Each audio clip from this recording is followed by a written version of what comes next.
রোগ থেকে মুক্তির জন্য আল্লাহর কাছে সাহায্য চাওয়ার সেরা উপায় হলো হাদিসে বর্ণিত দোয়াগুলো পাঠ করা এবং কুরআন মাজিদে বর্ণিত আয়াতে শিফা নিয়মিত পড়া।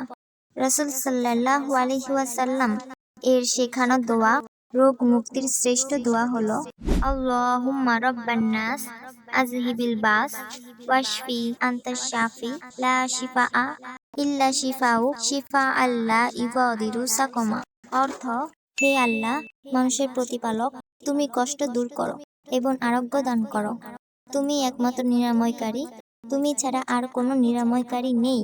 তুমি এমনভাবে রোগ নিরাময় দান করো যেন তার রোগকে সম্পূর্ণ নির্মূল করে দেয়।